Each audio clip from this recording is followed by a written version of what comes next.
Hello everyone, this is Kelly for MissInkStamps. Today I'm making some pocket holiday tags for gift giving. I used the largest tag die, as you can see in the entry photos to the video.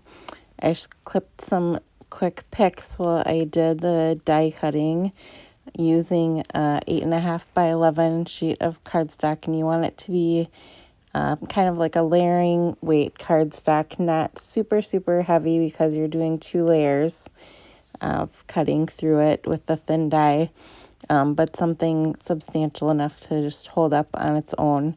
So I just folded that entire sheet in half and hung the bottom of the tag die over the edge a little bit so it wouldn't cut through the bottom.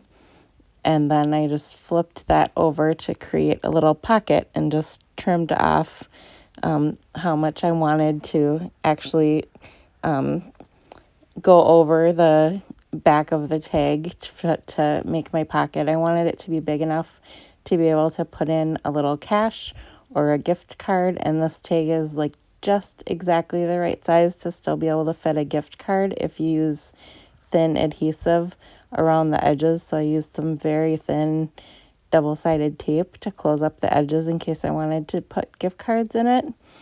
And I love how these tag dies come with the little circles there. They just add a really nice finishing touch, I think, to them.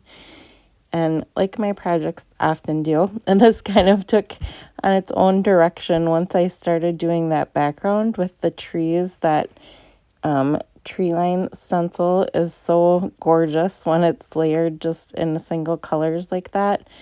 I used a light color behind it, and my original plan with this one was to do kind of a magical background with the blue trees and use one of the magical characters, one of the magic characters from the sets that was die cut, to put the character on the bottom front flap of the pocket for the tag there.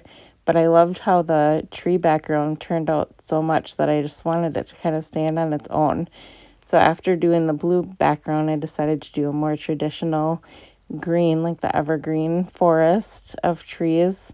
So again, I'm using a lighter color first just to do a background, and it doesn't have to be perfect. It's just to show kind of the highlights behind the trees, and it'll kind of blend in as it dries and all comes together.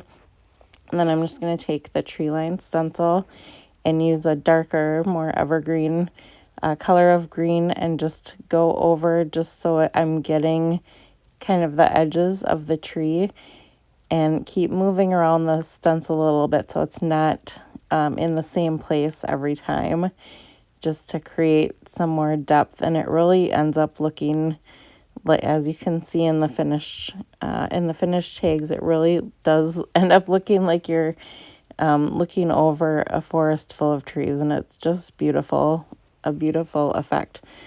So you're just going to keep going over, and you're just trying to get the outline of each of those little tree silhouettes.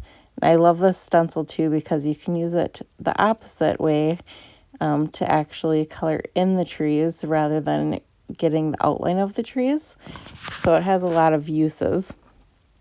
But you can kind of see at the top there as I'm going how you're getting that highlight from the bright color underneath, and it's creating the shadow with the dark color over it, and it's really a beautiful look. I'm also using the Season's Greetings sentiment stamp set for all of these tags. It has a lot of great winter and holiday and Christmas small sentiments. I love the font of it. It's a really great font for any kind of project for the holidays. And there's a lot of different sayings in it, so it's something for every use, and it's a great little set, and it's on sale right now actually, so go check that out. After I did the backgrounds, I'm just inking over the front flap.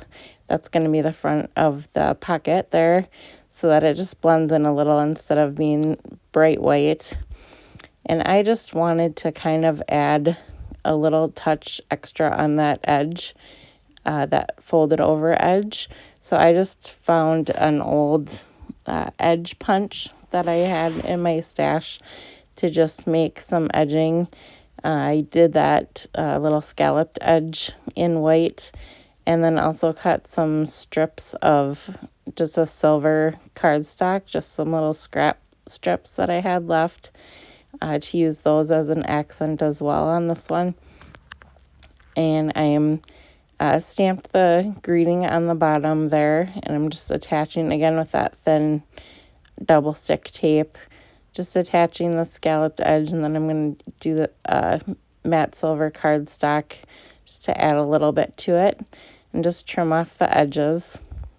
And you could use ribbon to do an edging on this, or you could just cut the top of the tag if you have an edge punch or an edge die that you really like, and just fold it over after you cut that, and that would be pretty as well. I'm using some silver and white twine to just do a little bow on top of my tags.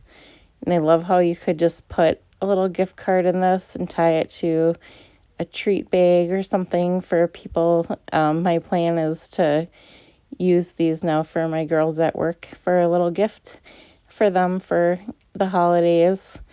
And this was another tag that I was going to be working on in this, and I decided to stick with the trees, but I still love how this turned out. So I wanted to share and how you can kind of curve those sentiments too. As you see, I did around the little circle at the top of the tag there, and I used that Cuppa Joe To Go with just some red dye ink and some silver paste to do the accents on it, and that turned out really pretty as well with the silver cardstock. But see how it kind of blends together as it dries, and it just looks so gorgeous. I just really love how these turned out. And with the little pocket, you'll see I stuck some money in one of them to kind of show you how it looks, but you can, as I said, if you use a very thin adhesive around the edges, it's just big enough to hold a gift card as well.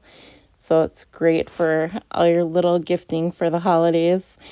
I hope you have a wonderful holiday and a great day. Thanks. Bye-bye.